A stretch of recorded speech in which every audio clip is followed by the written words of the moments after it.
喂，搞定了，接下来就看你们的了。真的没问题啊？今晚所有的监控和电子设备都会变成聋子和瞎子，门禁的密码我会发到你们手机上。兄弟们，干活！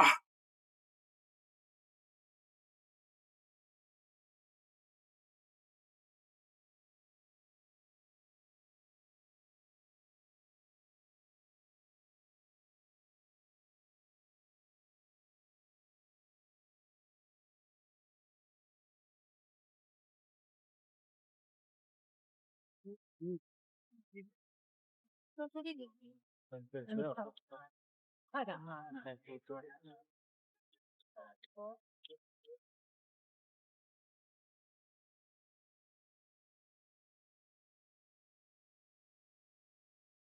这个宝云珠宝，白天的时候咱们同事去走访过。这家店呢，在一个高档写字楼里，无论是保安还是安防措施都非常的完善，从来没发生过盗窃事件。他在写字楼。其实有一点我们都知道，就这个疑似目标越是依赖庆安的安防系统，这个贼就越是有可能得手。这个写字楼监控多，保安多，人员流动大。如果目标是宝云珠宝的话，他提前一天混进去，直接藏在一个配电站里，等安保系统完全失效之后，他就可以轻轻松松地完成盗窃。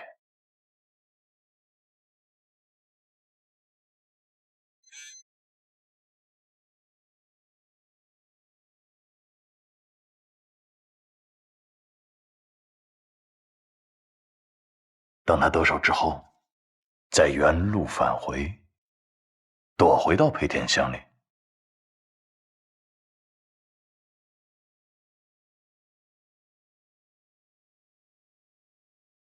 等到第二天上班，他就穿着维修工的衣服，可以堂而皇之地走出大楼。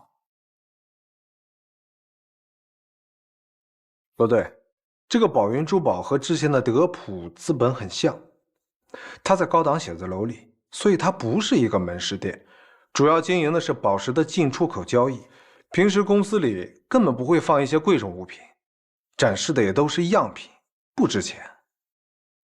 所以我不是很同意您的观点，我觉得目标也可能是龙湖百货。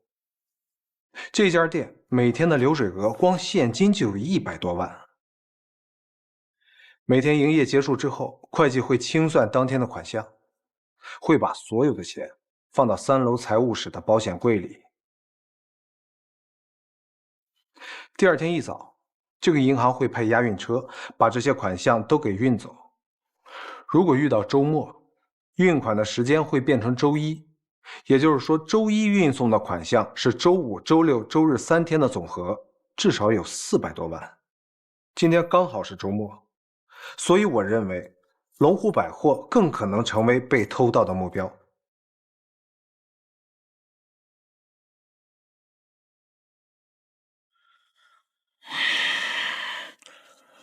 浩子，还是先通知这2家加强安防，以防万一。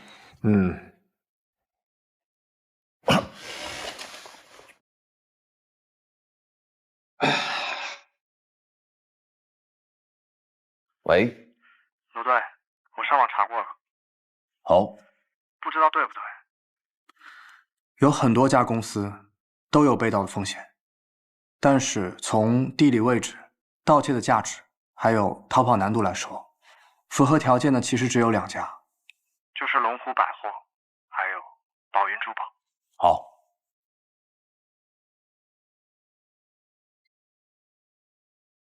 你请继续。我了解到，龙湖百货这2年的营业状况非常好，他们的营业额每天都上达100万，而且相当一部分应该是现金。加上周边的地形复杂，人员流动大，所以非常符合贼的下手条件。所以你的答案是龙湖百货？我有点拿不准。什么意思？我在网上查过了，龙湖百货楼下的那家百货超市每天的营业时间是到晚上9点半，但是我估计啊，他们的会计每天去计算他们的营业额，怎么着也得到次日凌晨。而每天运输蔬菜和货品的运输车，最迟在凌晨2点半的时候到达楼下。这个时候超市是关门了，但上货的工作人员已经开始做准备了，所以单从这点来看，留给贼的时间太少了。而另外一家宝云珠宝，它虽然各方面都非常符合贼的下手条件，但是它并不是一家门市店，按道理来说，应该不会在门店里面放一些贵重的物品，除非有非常贵重的物品临时放到这家公司。这就说得通了。哎，罗队，你是不是在办案？没有啊。哦，那我就先挂了。好，再见。我来核实宝云珠宝近期有没有贵重物品临时存放。我在核实龙湖超市的营业和运输时间。等一等，宝云珠宝安保升级是在8月，龙湖百货升级是在3月。宝云珠宝在半个月之内忽然做了一次安防系统的升级更新，请问二位这是为什么？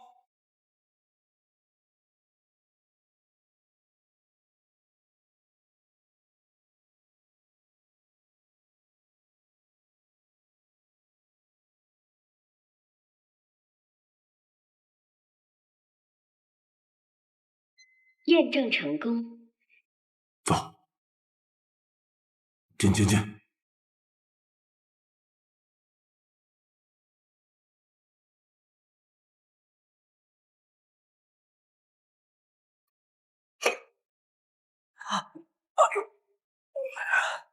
干嘛？大哥，你能不能快点儿？你上厕所你也能拍记录了吧？催什么催？腿麻了。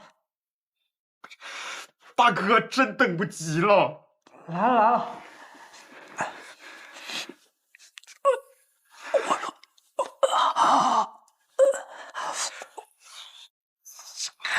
快，慢点。好，我知道了。贝克找到了吗？老马和大志马上就到。另外，宝云珠宝的负责人我已经联系上了。1周前，他们确实进口了一批价值1000多万的南非原钻，目前就存放在公司财务室的保险柜里。宝云珠宝附近有咱们的人吗？调度中心已经通知附近巡查的民警，现在应该到了。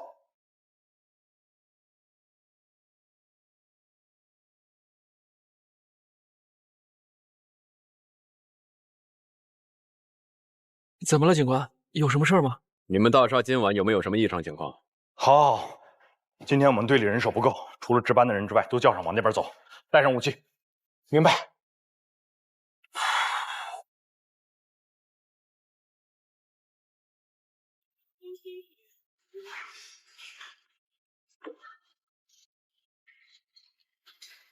罗队，喂，您这情况怎么样？我这边没什么异常的。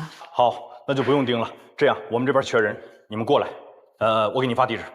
好，我马上过来。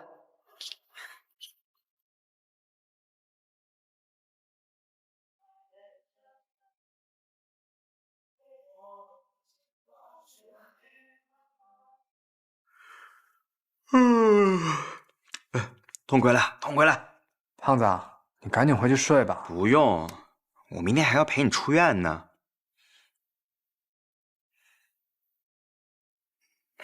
文姐，你也早点睡啊，我是扛不住了。我先睡了，晚安。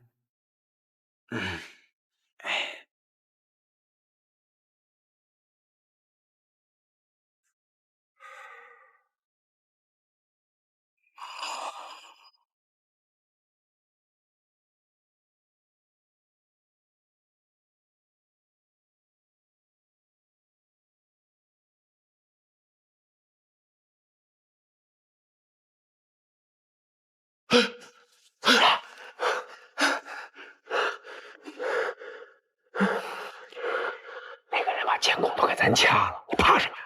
我也不知道怎么回事，我也看到这东西我就怵得慌。你不看他不就完了吗？我不看他，他看我。怕什么呀？怂样，走。哎，傻呀你！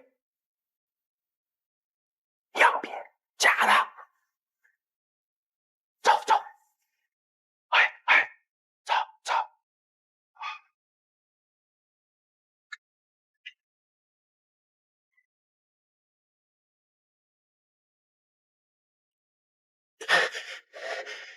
哎哎，别傻了，走啊！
这是一道死活题，看起来固然险象环生，但也有可能是绝处逢生。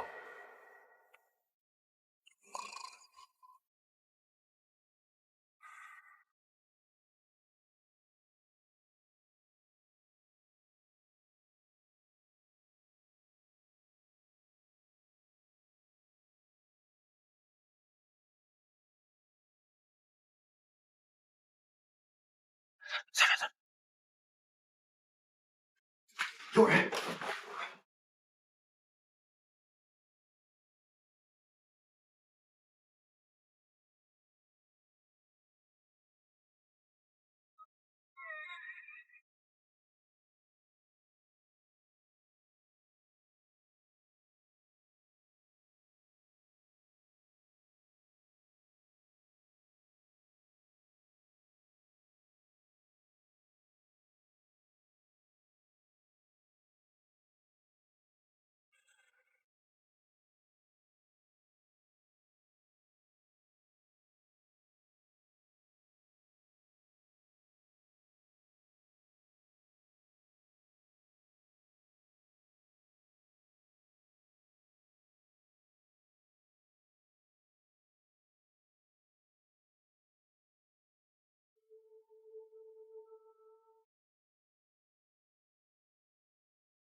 大哥，我就说他们能看得见吗？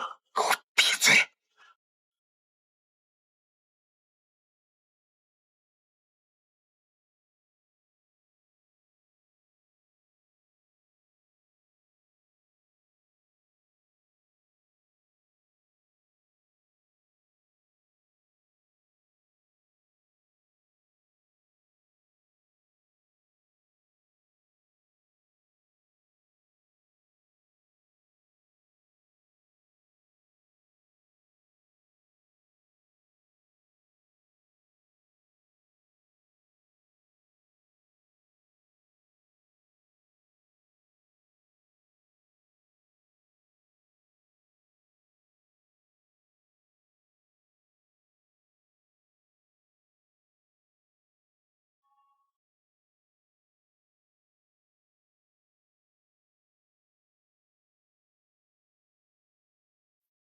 你们动了没有？情况怎么样？罗队，我们在宝云公司门口，没发现什么异常。好，我们马上也就到了。你们先观察一下周围情况。成了，没什么情况啊，去那边看看。好，走。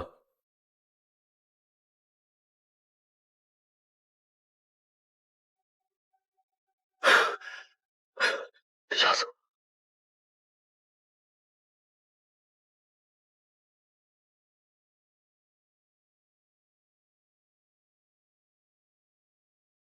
老吴，喂。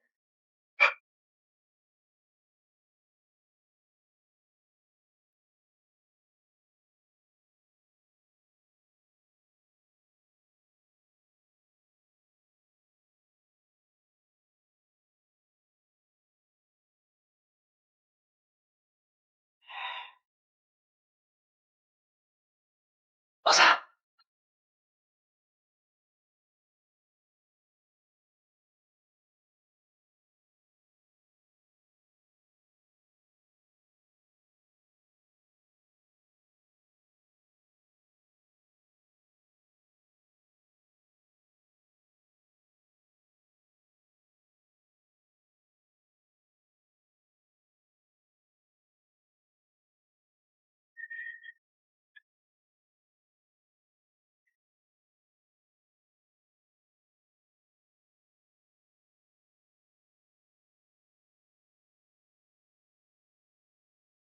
宝妈，罗队，攻击位置找到了，在哪？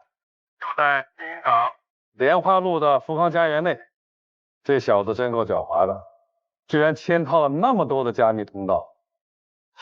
找到就好，那就走。哎，大队在哪？啊，稍等啊，到这。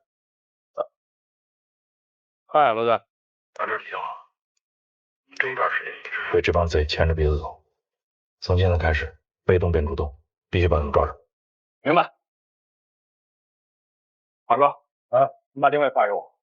您几个跟我走。是。您放心，我们物业会全力配合你们的。好的，那辛苦你们了，平时要加派人手，哎，好，巡逻。好。罗队，这是我们物管中心的蔡主任。你好，接到通知以后我们就赶到了。老蔡，黄经理，你来的正好。罗队长，这就是我们宝云珠宝的负责人黄经理。哦，你好，黄经理，你好，我罗金。那咱们边走边说。行，来这边请。哎，宝云公司在30层，我们青云大厦东西南北各有2个出口。你等一下，一共是8个出口，对吧？现在是晚上的时间，其中4个紧急出口现在是封闭状态。只要那伙人现在还在大厦里，就肯定跑不了。另外，我们保安队已经集结完了，随时替您调遣。咱们的人自行分成5个组，一组跟我，剩下其他4个组。这样，蔡主任，辛苦你带着我的同事们把这4个出口全粘住了。好的。你带我去宝云。来，跟我走。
这个简单。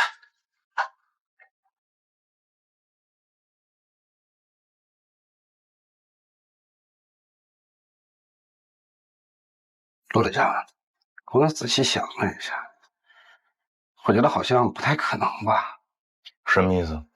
你看，我们现在用的是最先进的安防系统，半个月前我们还升级了一次。别说是人了，就是一只老鼠进来，我这手机也能立刻收到警报。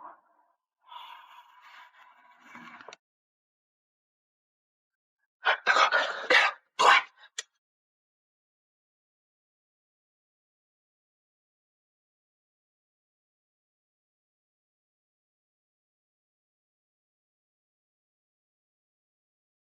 这边。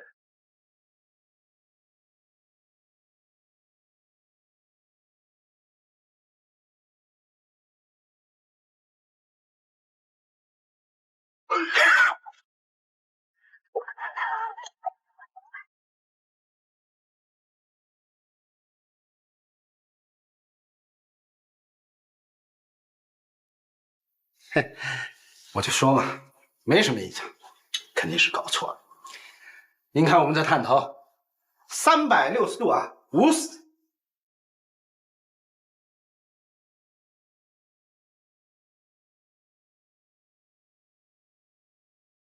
哎呦，坏！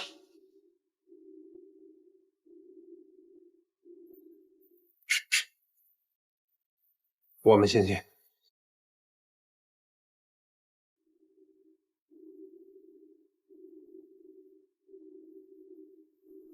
保护现场。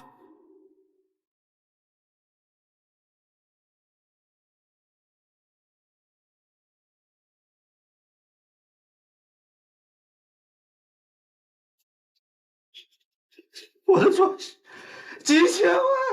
先带他离开现场。好。王经理，你先冷静点啊。腐蚀液还没干透，应该就是刚走。各组。A 组收到 ，B 组收到。宝云公司确认发生盗窃案，人应该就在大厦里，还没出去。你们现在各个出口把必要的人手留下来之后，其余所有人逐层排查，遇到可疑的先控制起来。明白。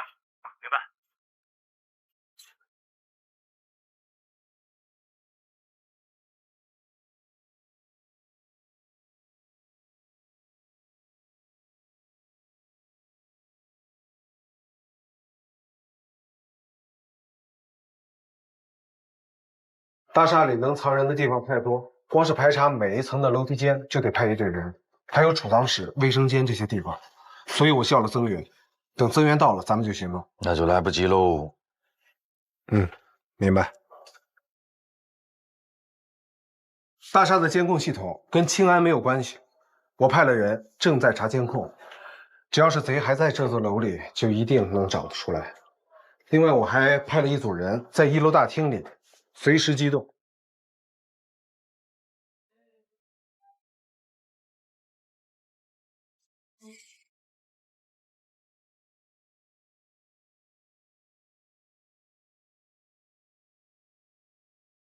怎么了？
整个通风管道从上到下四通八达，另外还有走线用的各种专业管道，所以各个楼层里面的公司，包括地下车库、配电室，还有人防物资库，基本上都能到达。都能到。哎，各组注意，盯紧这座大厦所有通风口连接单位，包括配电室、卫生间、人防物资库、地下停车库，所有能藏人的地方全都查一遍。收到。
庄文杰，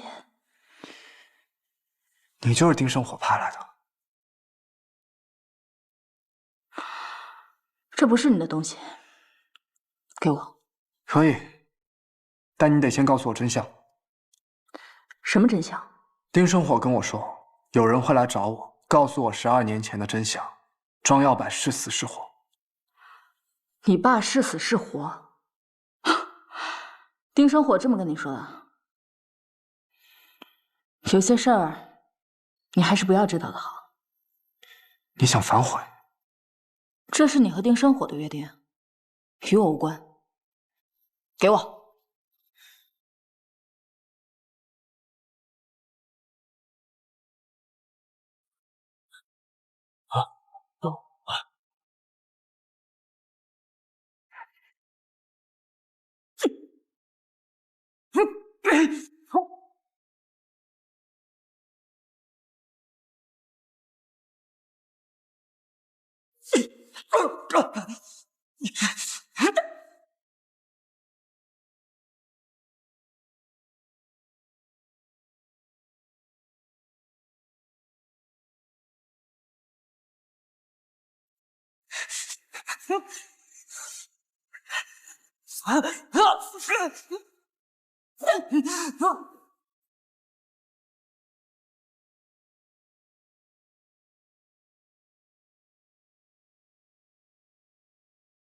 站住！别走，把话说清楚。12年前的事，就算我告诉你，你又能怎么样？你知道的越多，不光你有威胁，你身边的人也会受到牵连。今晚我就当没见过你，别掺和进来，下次没那么好运了。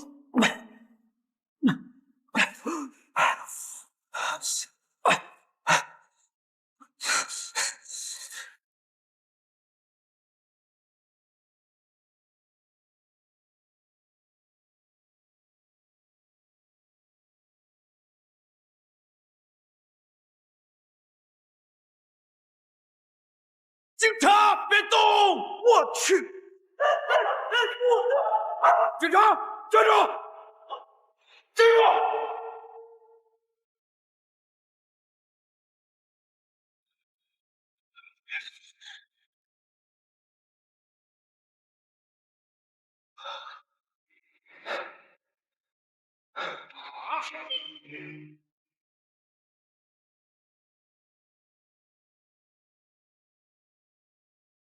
站住！别跑！站住！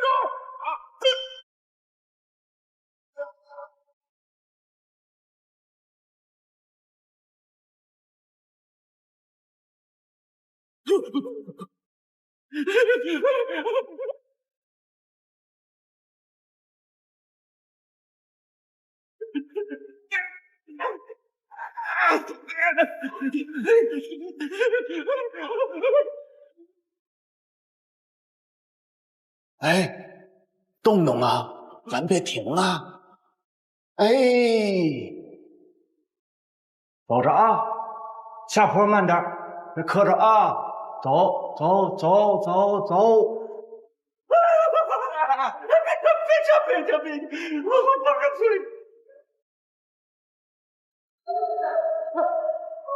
别跑！别走水！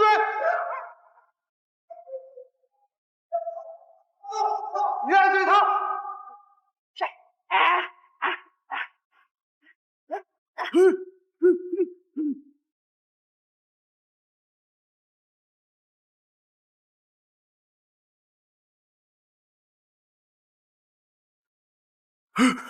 卡住了吧？这边是死胡同，您换个道，原路返回。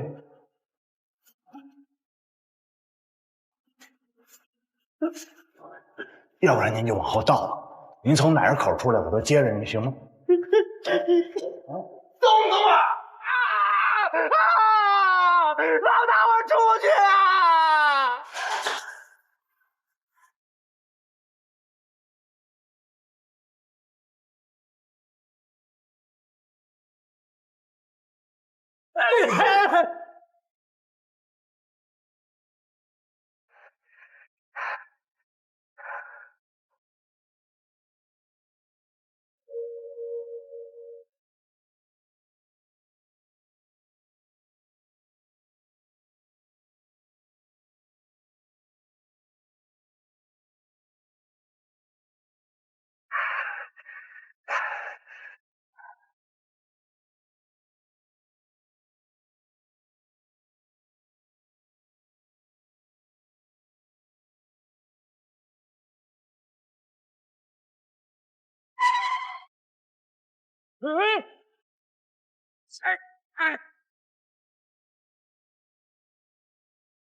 出来了。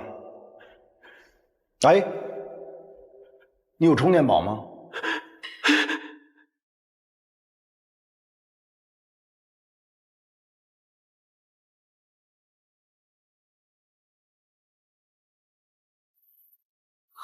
罗队啊，咱们这折腾一晚上，怎么抓的都是一帮蠢贼啊！罗队，先收队了。罗队，哎，都找着了吗？全在这儿呢。还有这个，回去仔细核对。好。大志，哎，罗队，黑客逮着了。好，马上突审。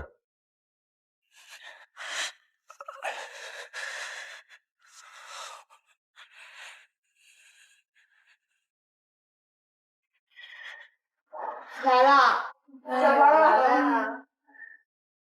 这个是疗治风药啊，这么快。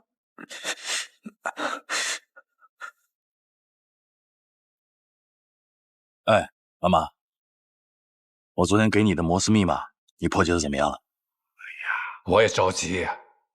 在敲打这部分信息的时候，嫌犯调整了坐姿，摄像头无法拍到他接下来的动作。当然，也不排除他是在故意躲避摄像头。还有啊，有些动作确实太细微了，我已经把镜头放到最大了，还是看不清楚手上的动作，所以目前破解出的信息不完整。你这样，老马，你先跟我说一大概，因为我就想知道他到底跟庄文杰说什么。出租车。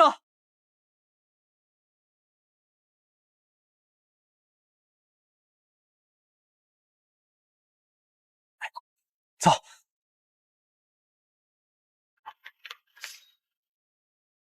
你不想，我怎么？12年前的基础，当年你爹把我都这样的，你知道就要1号晚上12去更衣室取诉你的一切，弹药只有48个小时。如果白了，喊一句没了。你这是什么乱七八糟？这个信息缺失太严重了。唉，是啊，都是些碎片信息，所以我想把它拼完整了再给你，否则你也没用啊。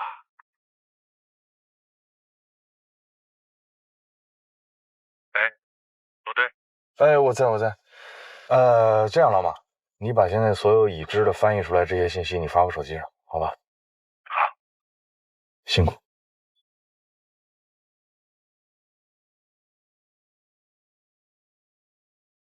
如果白了，喊一句丁少华，你混蛋！文杰，听我说，你冷静点啊！玩我是什么？你是不是玩我？庄杰。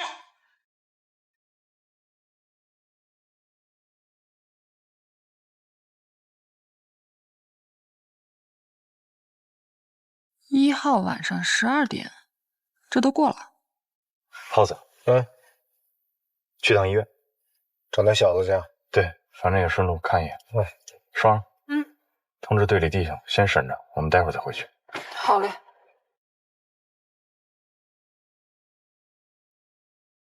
师傅，麻烦快点。兄弟，就你这样，我也慢不了呀。这咋了？掉沟里了？没事吧？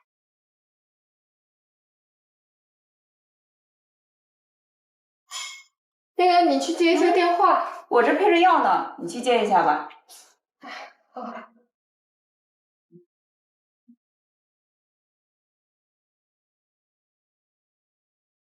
没人接。喂？喂？再快点。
先把这个病人的情况记录下来，等一下见到石发医生，再具体的了解一下情况。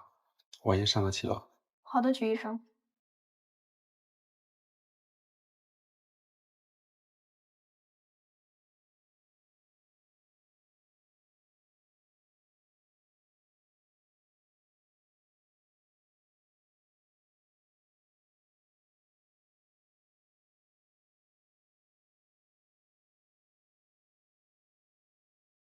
我锁上了呀。怎么回事啊？门锁住了，锁住了。你去取钥匙。行。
怎么回事？我们查房里面锁上了。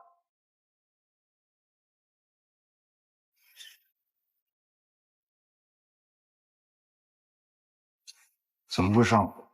我也不知道啊，这医院规定病房门不能上锁，这病人怎么回事啊？哦。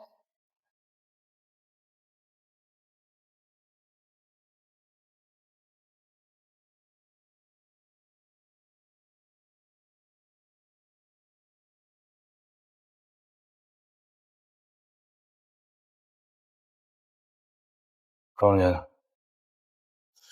我真把电脑还回去了。我问你，庄文杰呢？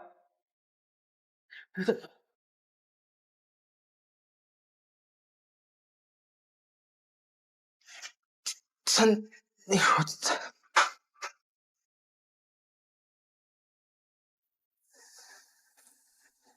罗队，你们怎么来了？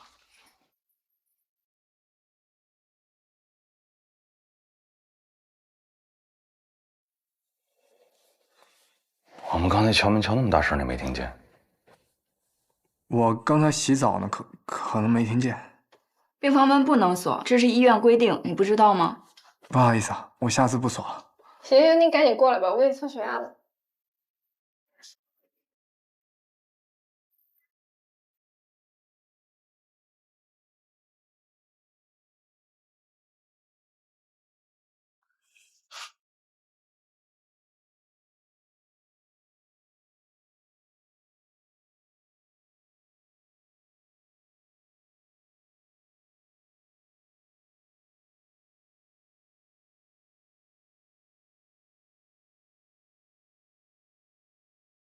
罗队，这么晚找我有什么事吗？你这么晚怎么就不能来找你了？看看你嘛，大半夜洗澡不关窗户，等着感冒。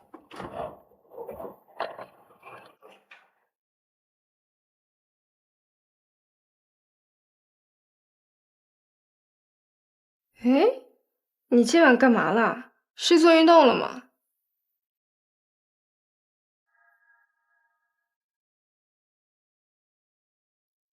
没有啊。那你这个心跳和血压怎么都高了不少啊？可能是刚才洗澡的时候水温有点高。刚洗完澡，血压高点正常。哦，查完了。你们也不要聊得太晚了，病人需要休息。辛苦你们。没事。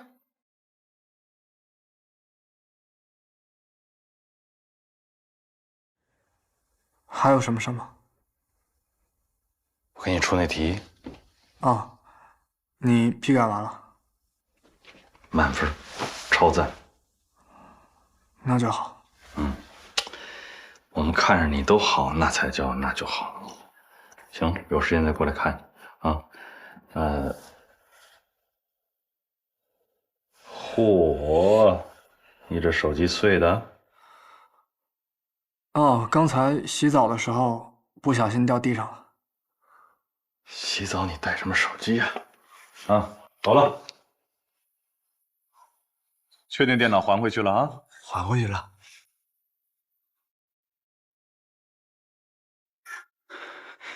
吓死我了！我以为来抓我的，憋了一泡尿，一直没敢上。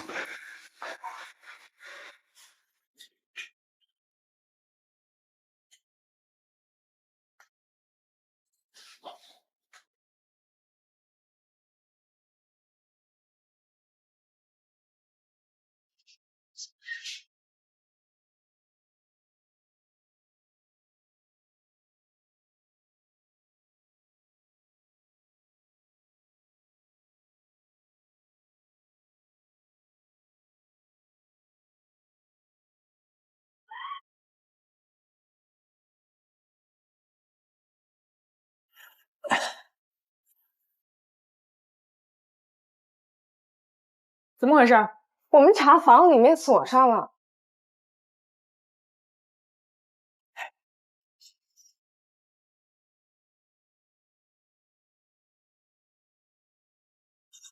少爷，真把电脑还回去了。我问你，庄文杰呢？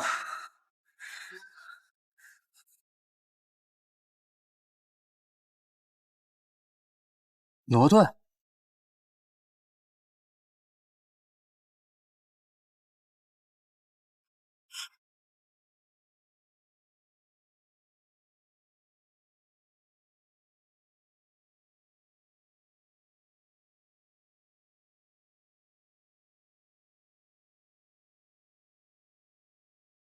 庄文杰和丁胜火那天晚上肯定有猫腻。罗队，你刚才怎么不直接问他呀？有证据问我，没证据瞎问什么呀？这丁生火都打摩斯码给庄文杰传信息了，这还不算证据？谁能证明说庄文杰就看懂了？谁又能证明说庄文杰不但看懂了，而且还按照人家的意思去做呀？那咱们可以再审他一次呀，审一次丁生火，是吧？他给庄文杰传摩斯密码，现在咱们有证据了，咱们就把监控视频还有这破译的结果往他面前一摆，看他还怎么狡辩。审肯定还是要再审的，审了他也不能承认呢。除非庄文杰他能够自己指认，或者说咱们能有什么证据证明一下，他接受了他的指使。又绕回去了。罗队，你怎么老护着那小子？大志，哎，在路上了。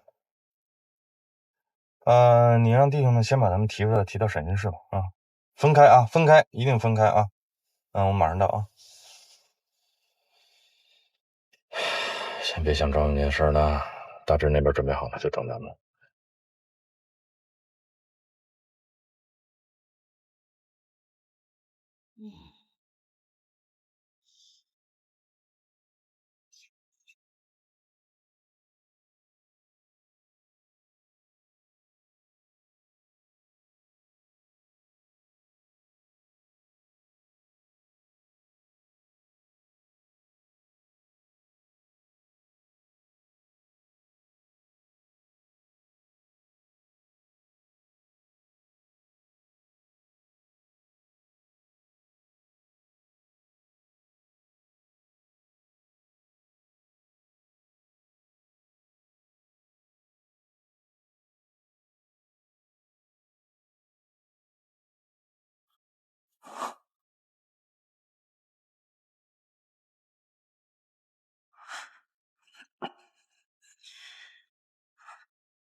东西不在，是个空箱子。会不会苍蝇摆了我们一道，拿了钱不办事？丁生火说过，苍蝇是最懂规矩的人，他不敢这么干。那就是说，拿东西的时候，庄文杰也在。他怎么会在那儿？不清楚，但他以为我是老丁派过来的，所以我估摸着，会不会是老丁让他去的？难怪，老丁不知道你一直就是我的人，所以想要借你的手来除掉庄文杰。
庄文杰说什么了吗？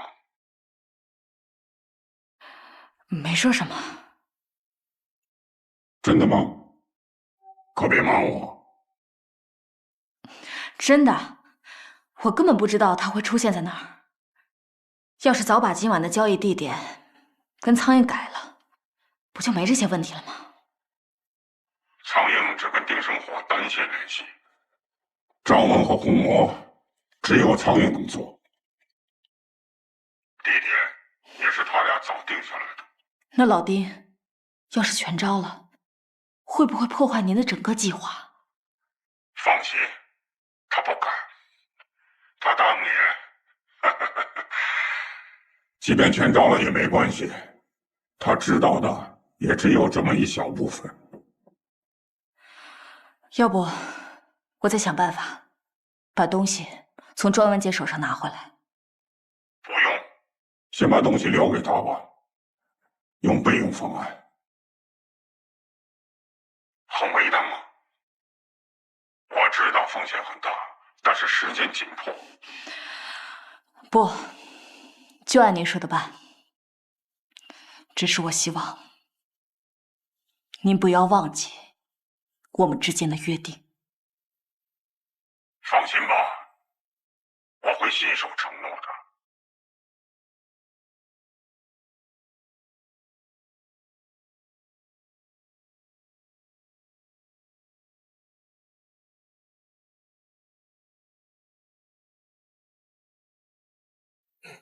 来，排队进来。第一名站这儿，依次站好。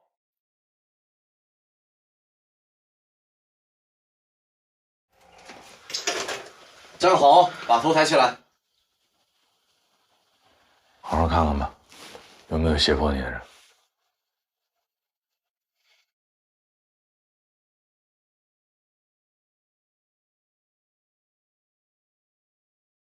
不是，这怎么看得出来啊？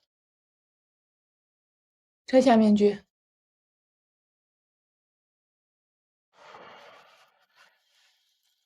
这回再看看呢，有没有？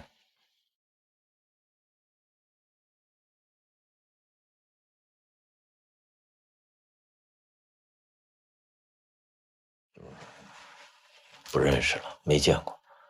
还是没有？能肯定吗？身高就不对，那个人矮，不超过1.7米，挺瘦的。我们这个5个兄弟，之前干啥的都有，盗墓、偷个车、油门撬锁。哎，可是我们有规矩啊，这穷人绝对不偷。你们还有规矩呢？说吧，那个人是怎么联系到你们的？电话，说是有单大买卖要照顾我们。说实话，刚开始我们压根儿就不信。不信？为什么？我们刚放出来，道上也没几个朋友，怎么就遇到这么好的事儿呢？后来怎么又信了呢？新闻啊，他们打电话给我们说，先等着看新闻，说是要干票大的，先打个样，就是那个挺出名那个作家，哎，你们应该知道的呀，他是叫贾金岩吗？对呀，我们一看，好家伙，这么厉害！当时我们答应入伙一起干。那人长什么样？有见过的吗？没有，都是我大哥电话里定的。具体的都不知道。警官，我是真没见过这么大买卖，连人都没见过。能在电话里解决的，绝不见光。这是我们这行的规矩，对双方都好不是？那你们偷的这些钻石打算怎么卖出去啊？据我所知啊，这种来路的珠宝很难销赃吧？谁说不是？我们这哪有这路子呀？那个人说了，给我们500万呢，让我们拿着钻石给他，他有路子销赃，3天后交易。说是定好了，给我们打电话定地方。他跟你是这么说的？那还有假？我们可不敢欺骗政府啊！警察同志，你们得相信我，我真的是被胁迫的，我也是受害者呀。你是不是被胁迫呢？这事儿我说了不算，这是将来法官考虑的事情。说你非法入侵他人电脑系统，协助盗窃，这2罪并罚就得5年起步。这事儿又弄这么大，我估计得7、8年。但是这些都不是我们现在谈话需要想的东西。我现在只关心一件事儿，说这个人到底是谁？你登录我的云盘账户，里面有一个音频文件。我偷偷给那个人录了音，存到了云端。他虽然戴着面具，但声音骗不了人。把他带去。是。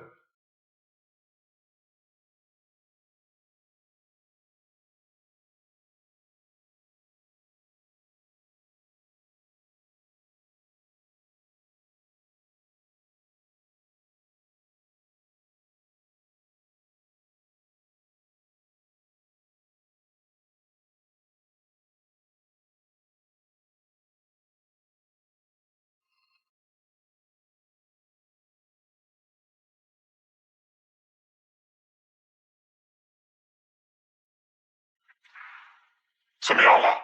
我需要时间，他们速度太快了，我还需要时间。时间要很多，但你的已经不多了。人这声怎么听那么怪？他是用了变声器，不过没关系，我电脑里有专业的音频软件，我可以很快把它恢复。马上。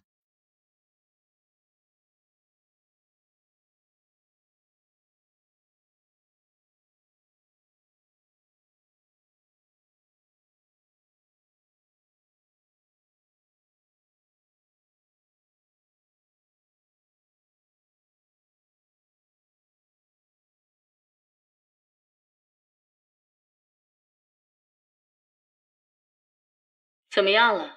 我恐怕完不成啊。时间有很多，但你的已经不多了。这案子越来越有意思了。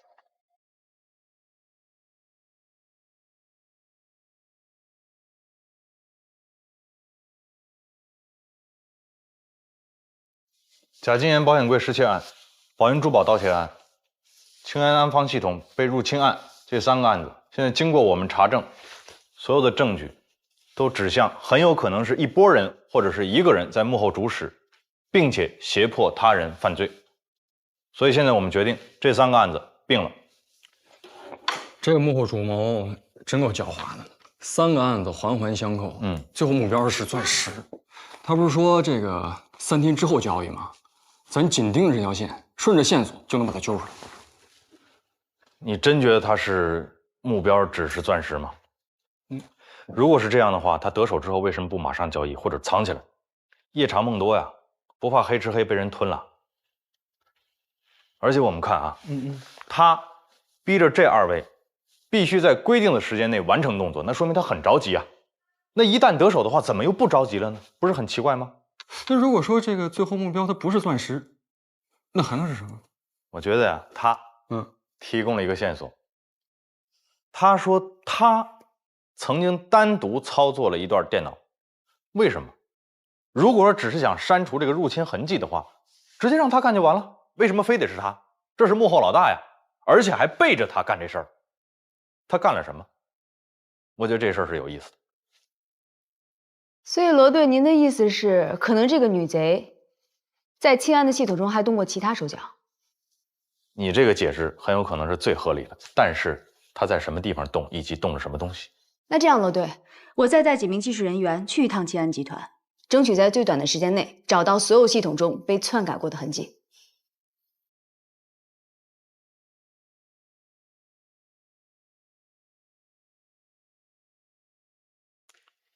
小叶，这样，带着他，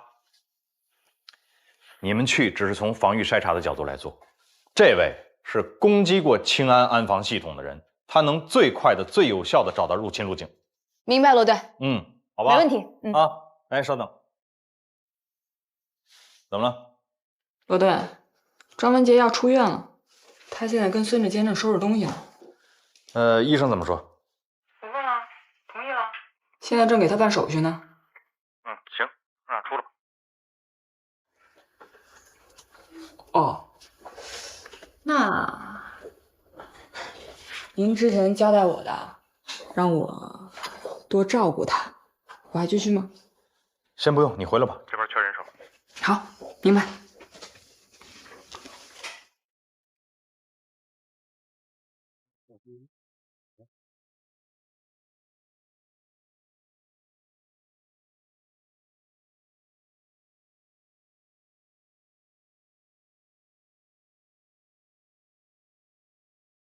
等等，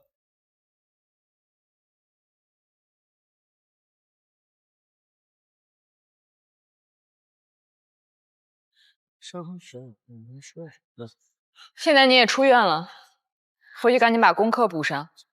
在学校要是遇到什么问题，可以随时给我打电话。这段时间感谢您的照顾。客气啊。行了，我回队里了。走吧。等一下。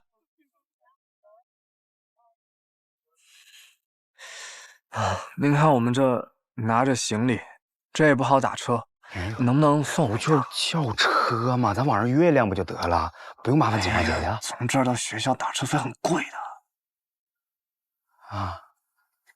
哎呀，还真不好叫车啊，是吧？哎，警察姐，你看，10几辆排队的呢。哎，行了行了，送你们，行了吧？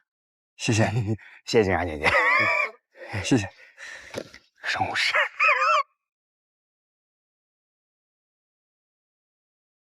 那你们操作，技术问题我也不太懂，我就出去了啊，你们盯住了啊。哎，罗队长，在这儿等就行。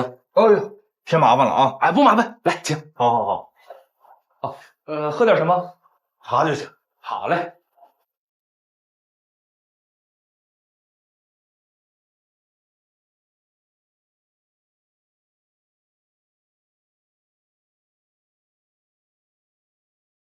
孙总，你这个不保密吧？哦，这个呀，公司的宣传册随便看。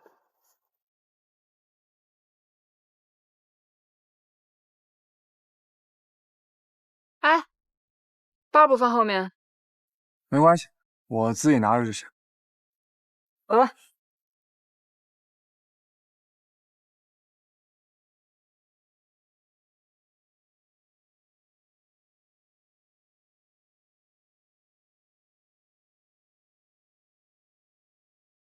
哦，你们集团是除了一个总部之外，还有3个分公司。啊，对对对，分别是庆安智能、庆安卫达，还有庆安物联。卫达是主营哪一块业务？哦，这家公司啊，是我们集团在2010年成立的这个武装押运的安保公司。安保？对。来，把这块给我介绍介绍。好。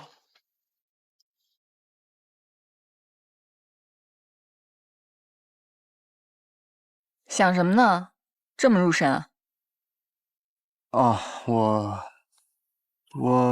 我去，这怎么打给我了呀？是接还是不接？我来接吧。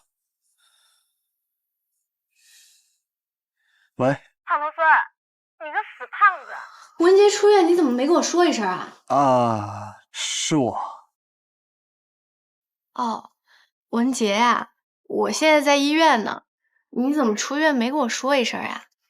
你身体好些没？没事了，医生说已经可以出院了。我还担心你呢，给你带了好多好吃的，没想到你都走了。我现在回学校呢，回学校见吧。好，我就说吧，先打电话，票给什么惊喜，先到自己了吧。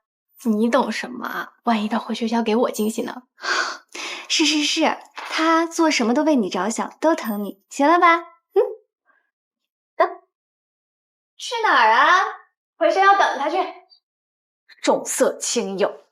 我们这个公司呢是10年成立的，主要的经营范围呢是企业的特种物品的运输啊，安全技术的培训啊，还有就是有价证券和贵重物品的这个押运等等的。公司呢进入市场的时间不长，主要的业务呢都是来自于高端客户的私人要求吧。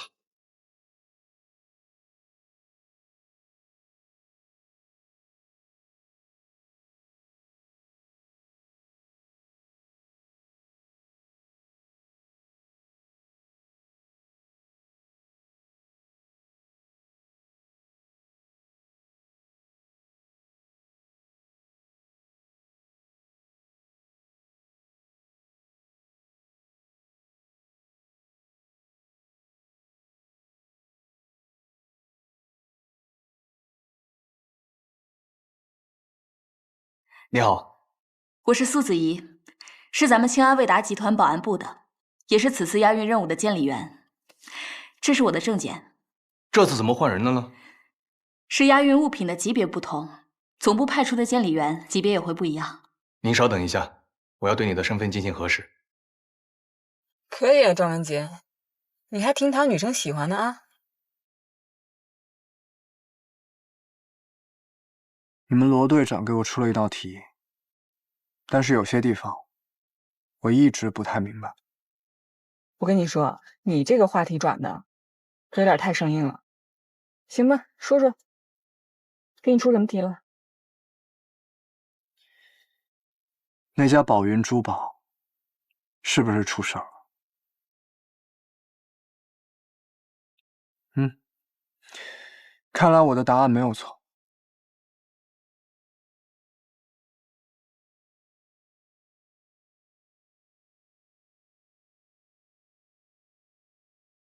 身份验证通过，临时委派单也没有问题。好的。答题的时候我就注意到了，宝云珠宝的安保系统是清安集团提供的，这就让我想到了另外一个新闻，咱俩一起看过，就是那个女作家保险柜被盗那个事情。怎么？你还有什么疑问吗？出于好奇，我去调查了一下这个女作家贾金妍的相关信息，包括她的出版社，还有一些网上的书评，以及她的丈夫孙同芳。这个人是清安集团的高管，你不觉得这很巧吗？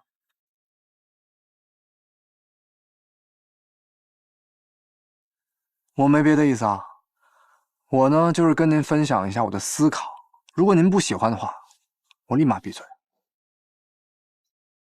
没关系啊，现在你看正堵着车呢，你接着说。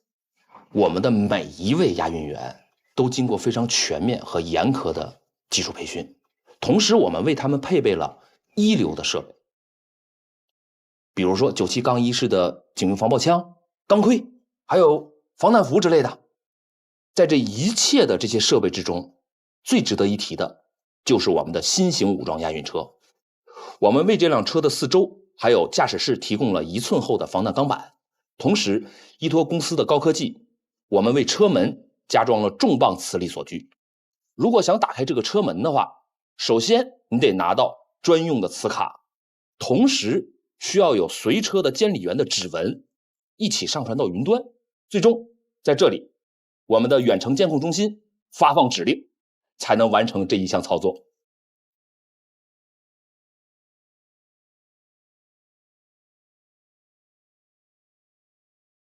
我可以毫不夸张的说，这种新式的押运车就是我们整个轻安防护体系中最安全、最牢固的用具。说明是你们的核心竞争力。没错。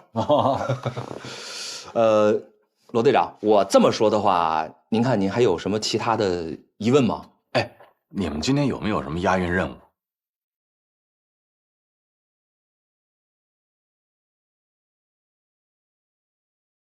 罗队长给我提供的资料里边，除了宝云珠宝，还有其他27家公司，他们都是清安的客户。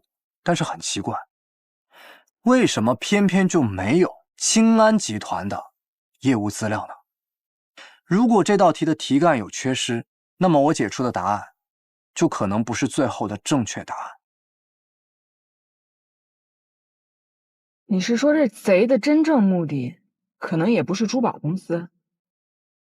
这我不确定，但是那帮贼能用偷书这种事情来转移你们警方的调查视线，那么偷珠宝这件事情本身会不会也只是个幌子？万一他们的真正目标根本就不是那，而是……罗队长，我们所有的押运任务呢，都是高端客户的私人需求，是属于企业的这个商业机密啊，没法说这个事情。咱比方说这个如果说这车或者这个今天的这个押运任务涉及案情，这个是不是就得跟我们讲了？这个可能……孙总，那个罗队，不好意思啊，可能有点事儿。哎，好，您等一下啊。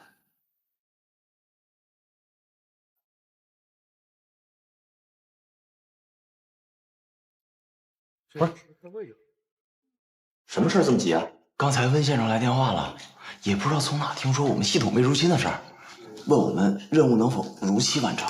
他这算什么问题呀？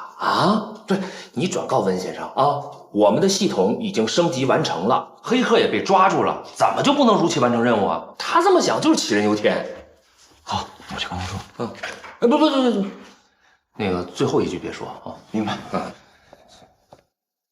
怎么不接着说了？我都是猜的。没关系，你说说看，这帮贼的真正目的到底是干嘛？这我哪知道呀？不过应该比宝云珠宝那东西更贵，更有价值。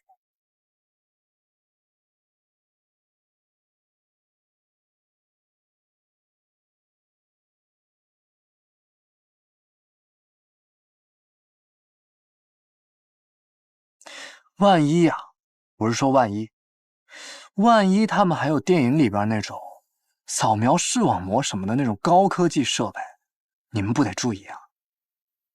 庄姐，我看你呀，就是电影看太多了。所以我说嘛，我就随便一猜。不过我要是你们罗队长，我就会去调查清安集团的业务本身，看看有没有可能成为贼的目标。为什么我们到现在还抓不着这个贼？除了就是人家有这个幕后遥控的人之外，我们到现在连这帮贼真正的作案目的和作案动机还都不知道，所以我们才在密钥终端、系统内部还有技术，包括和清安合作这28家企业，我们在这儿转，这都是外围大圈啊。那除了这些公司，那还能是什么呢？有没有可能是清安集团，甚至这个清安伟达本身？押运车到哪了？现在正在文华路，预计最多15分钟内就能送到客户手中。您怎么突然这次押运的货物非常贵重，一定要谨慎。孙总，您就放心吧，这个整个押运路线都是经过精心设计的，不论在哪个路段出问题，警方都能在20分钟内赶到。再说这是武装押运，能出什么事儿啊？现在这个时代，也就只有傻子能够想出打劫押运车这样的馊主意了。我没有说打劫，我们现在面对的是一群贼啊，比方说我就是贼。那在我的逻辑体系当中，打劫是什么？打劫是暴力，暴力是粗活，不太用脑子的，我看不上的。那有没有可能说，我现在已经把自己伪装成了一个押运员，就坐在刚才他说的这个高级的押运车里，随时准备动手？